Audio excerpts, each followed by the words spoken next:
Learning class में सभी विद्यार्थियों का स्वागत है। बच्चों, आज हम पाठ 13 में त्रिभुजों की सर्वांग समता के विषय में पढ़ेंगे। सबसे पहले हम त्रिभुजों के बारे में कुछ जानेंगे जो हमने पिछली कक्षा में पढ़ा है। आपके पाठ्य पुस्तक में थोड़ा याद करें। इस विषय के अंतर्गत एक त्रिभुज बनाया गया है और उस त्रिभुज को देखते हुए पूछे गए प्रश्नों के उत्तर देना है। यहाँ पर पहला प्रश्न पूछा गया है, भुजा डीई का सम्मुख कोण कौन सा है? तो यहाँ आप देखेंगे भुजा डीई का सम्मुख कोण कोण एफ है। दूसरा प्रश्न है, कोण ई किस भुजा का सम्मुख कोण है? तो कोण ई भुजा डीएफ का सम्मुख कोण है। तीसरा प्रश्न है, भुजा डीई तथा भुजा डीएफ में समाविष्ट कोण कौन सा है? तो यहाँ पर आप देखेंगे ये भुजा डीई है और यह भुजा डीएफ है और इसके मध्य में समाविष्ट कोण जो है कोण डी है। चौथा प्रश्न यहाँ पर दिया गया है, कोण ई तथा कोण एफ में समाविष्ट भुजा कौन सी है? तो कोण ई और यह कोण एफ है, इसमें समाविष्ट भुजा भुजा ई एफ है। और पांचवा अंतिम प्रश्न है, भुजा डीई के संलग्न कौन से कोण हैं? भुजा डीई के संलग्न कोण डी और कोण ई है। तो बच्चों, इस प्रकार हमने पिछली कक्षा में त्रिभुजों के बारे में इस तरह सम्मुख कोण और उसके शीर्ष बिंदु कौन से हैं, ये सब हम पढ़ चुके हैं और इसी का उपयोग करते हुए इस चैप्टर में हम प्रश्न संग्रह को हल करेंगे। प्रश्न संग्रह हल करने से पहले हम यह जानेंगे कि त्रिभुजों की सर्वांग समता किसे कहते हैं। तो बच्चों, जो आकृतियां परस्पर हूबहू मिलती हैं उन आकृतियों को सर्वांगसम आकृति कहते हैं। Same to same. जिन रेखाखंडों की लंबाई समान होती है उन रेखाखंड को सर्वांगसम रेखाखंड कहते हैं और उसी प्रकार जिन कोणों के माप समान होते हैं वे कोण सर्वांगसम होते हैं। बच्चों, अब हम उदाहरण के माध्यम से यह समझेंगे कि त्रिभुजों की सर्वांग समता और त्रिभुजों की एकैकी क्या होती है। आपके स्क्रीन पर दो त्रिभुज बनाए गए हैं जिसमें त्रिभुज एबीसी और त्रिभुज पीक्यूआर दिया गया है। इन दोनों त्रिभुजों को एक दूसरे के ऊपर इस प्रकार रखना है कि वह पूरी तरह से ढक लें और वह जब पूरी तरह से एक दूसरे को ढक लेते हैं तो वह त्रिभुज की सर्वांग समता कहलाती है। परंतु बिंदु ए को क्यू पर, बिंदु बी को आर पर तथा बिंदु सी को पी पर रखने पर त्रिभुज परस्पर हूबहू नहीं मिलेंगे, अर्थात विशिष्ट पद्धति से ही उन्हें एक दूसरे से मिलाना होता है। एक दूसरे से मिलाने की पद्धति एक एक संगति द्वारा दर्शाई जाती है। जैसे बिंदु ए की संगति बिंदु पी से है तो इसे ए एकैकी पी ऐसा लिखते हैं। इसी प्रकार बच्चों, बी एकैकी क्यू, सी एकैकी आर इस संगति से त्रिभुज सर्वांगसम है, इस प्रकार लिखकर दर्शाया जा सकता है। अर्थात ए की संगति पी से है, बी की संगति क्यू से है, सी की संगति आर से है। तो हम इसे इस प्रकार भी त्रिभुज की सर्वांग समता कहेंगे कि कोण ए सर्वांगसम कोण पी है, कोण बी सर्वांगसम कोण क्यू है, कोण सी सर्वांगसम कोण आर है। और अगर हम रेख की उसके भुजा की बात करते हैं तो रेख ए बी सर्वांगसम रेख पी क्यू है, रेख बी सी सर्वांगसम रेख क्यू आर है, रेख सी ए सर्वांगसम रेख आर पी है। ऐसी 6 सर्वांग समता प्राप्त होती हैं। दो त्रिभुजों की अगर हम सर्वांग समता को देखते हैं तो हमें कुल 6 सर्वांग समता प्राप्त होती है। इसलिए त्रिभुज एबीसी तथा त्रिभुज पीक्यूआर में एबीसी एकैकी पीक्यूआर इस संगति द्वारा सर्वांगसम है और त्रिभुज एबीसी सर्वांगसम त्रिभुज पीक्यूआर इस प्रकार लिखा जाता है। अब हम एग्जाम्पल के द्वारा अन्य प्रश्नों को देखेंगे। बच्चों, आपके पाठ्यपुस्तक में पहला उदाहरण दिया गया है कि 7 की आकृति में समान चिन्हों द्वारा दर्शाए गए घटक सर्वांगसम हैं।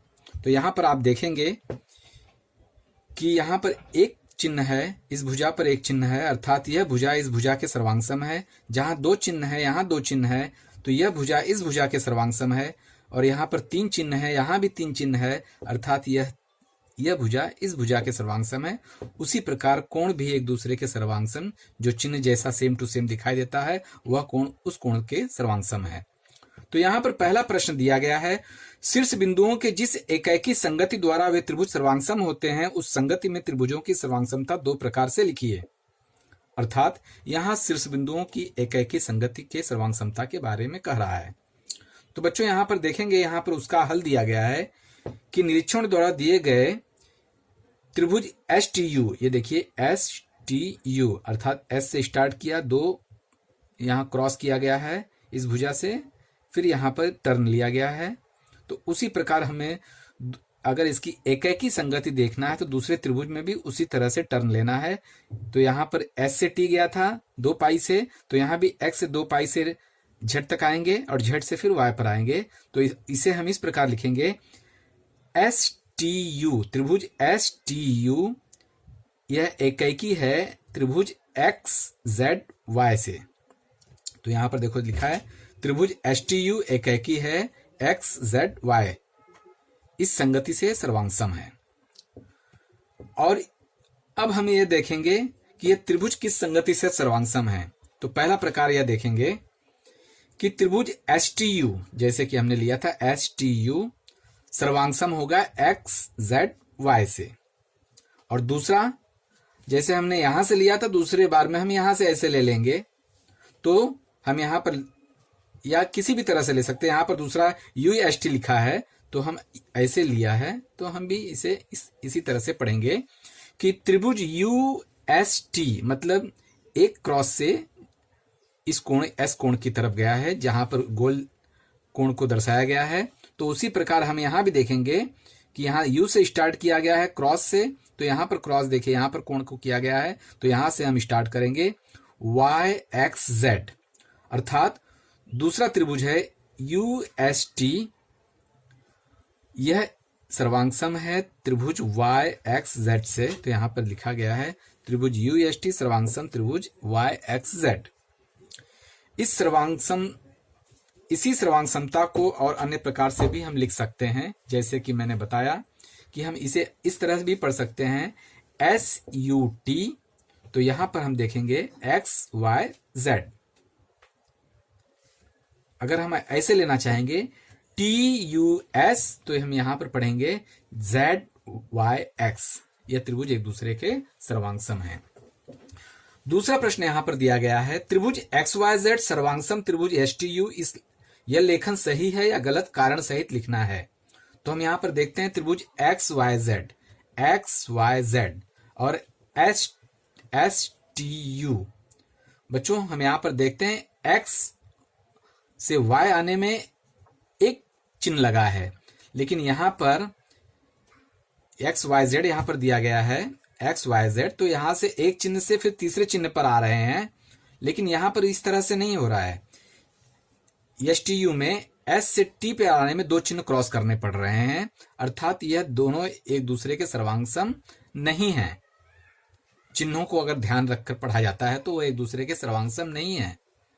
तो यहां पर देखो उत्तर लिखा गया है कि इन त्रिभुजों की सर्वांग समता त्रिभुज XYZ सर्वांग सम त्रिभुज STU, ऐसे लिखने पर भुजा ST सर्वांग सम भुजा XY, ऐसा अर्थ होगा, और यह गलत है।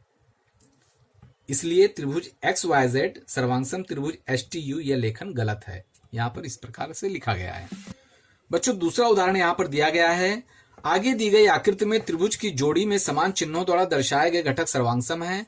उन त्रिभुजों के शीर्ष बिंदुओं के कौन से एकाकी संगति द्वारा त्रिभुज सर्वांग सम होंगे, यह बताकर त्रिभुजों की सर्वांग समता चिन्ह द्वारा दर्शानी है। तो यहां पर देखिए चित्र बनाया गया है जिसमें 2 त्रिभुज हैं जो एक ही भुजा से चिपके हुए हैं, अर्थात एक भुजा इसकी सामान्य भुजा है। तो यहां पर हल लिखा गया है त्रिभुज ABD तथा त्रिभुज ACD में भुजा AD यह सामान्य रेखाखंड है।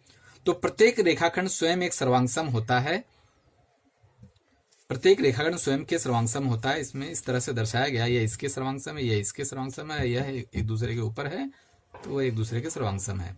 तो अगर हम इसे संगति में दर्शाएंगे तो इसे इस प्रकार लिखेंगे कि चूंकि ये कॉमन में है ये दोनों, इसीलिए इसकी संगति वही बिंदु होगा और इसकी संगति भी वही बिंदु होगा। तो यहां पर लिखेंगे A एकाकी A और D एकाकी D, और शीर्ष बिंदु B की एकाकी शीर्ष बिंदु C से होगी। अर्थात एक दूसरे को अगर इस तरह से फोल्ड करके इसको एक दूसरे पर चढ़ाएंगे तो B के ऊपर C आएगा, बाकी ये अपनी जगह पर ही होंगे।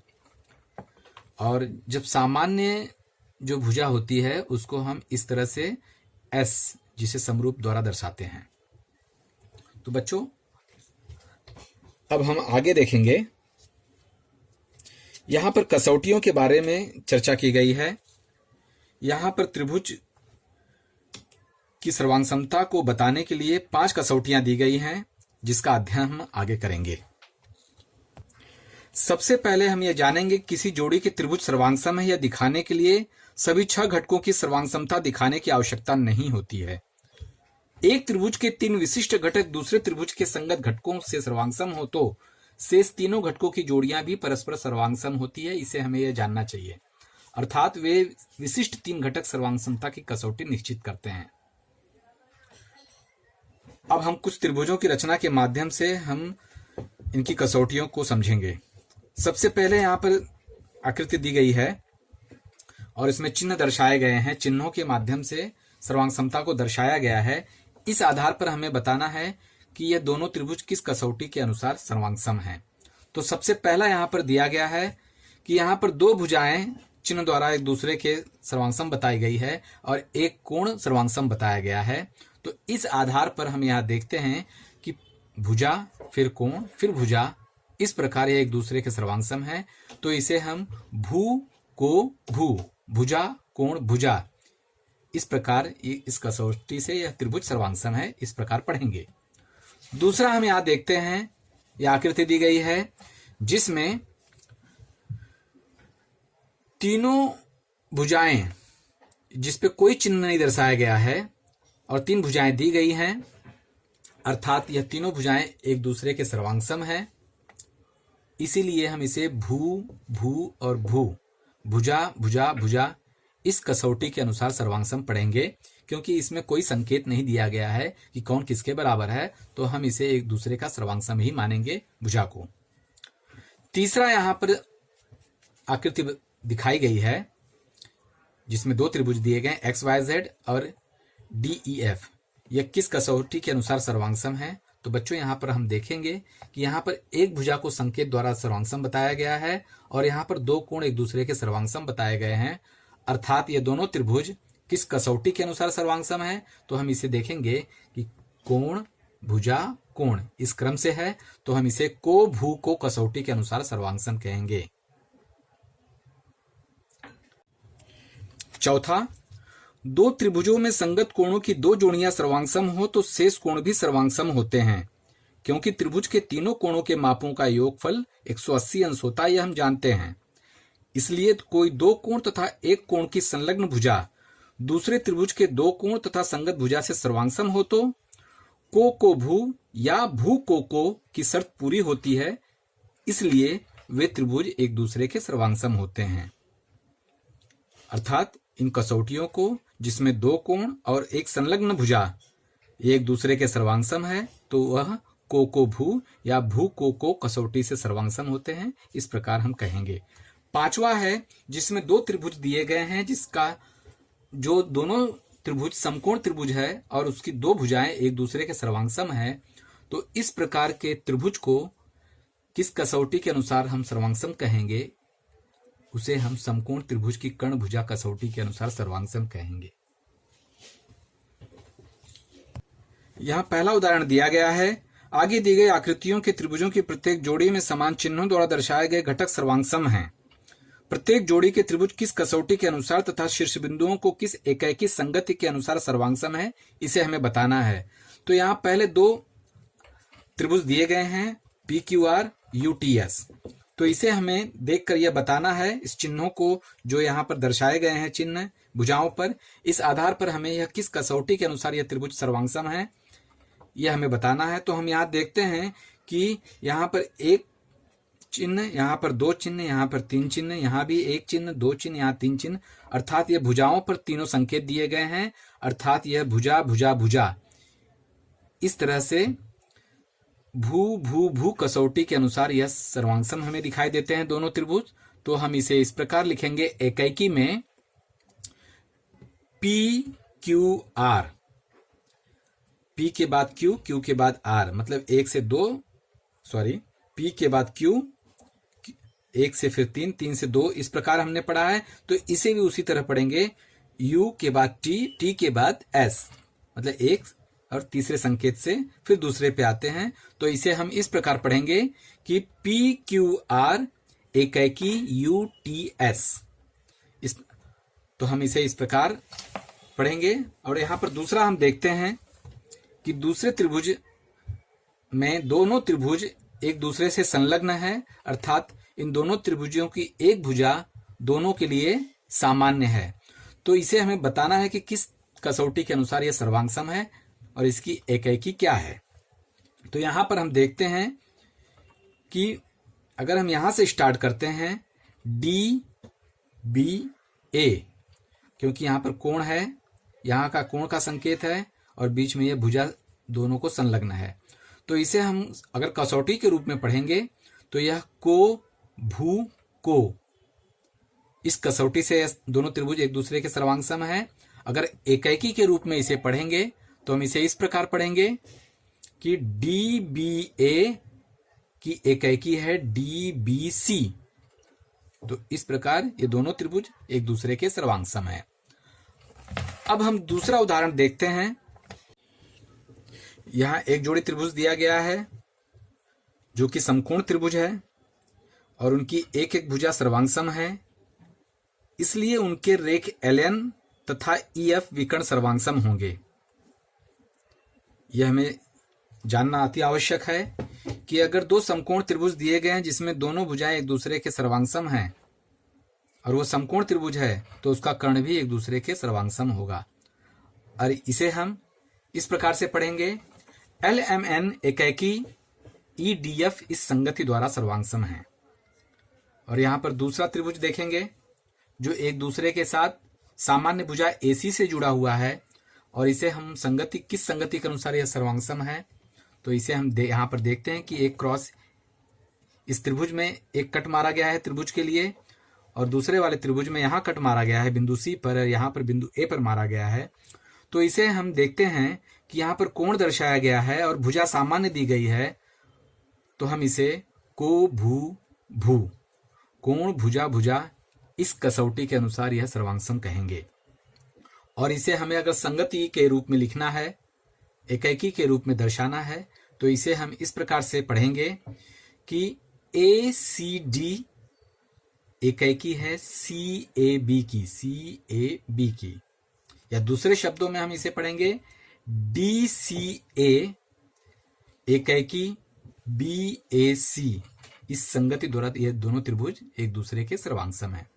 बच्चों, इस आधार पर हम प्रश्न संग्रह 13.1 को हल कर सकते हैं। इसके बाद इसी का आधार लेते हुए हम 13.2 भी हल कर लेंगे। आज के लिए इतना ही। धन्यवाद।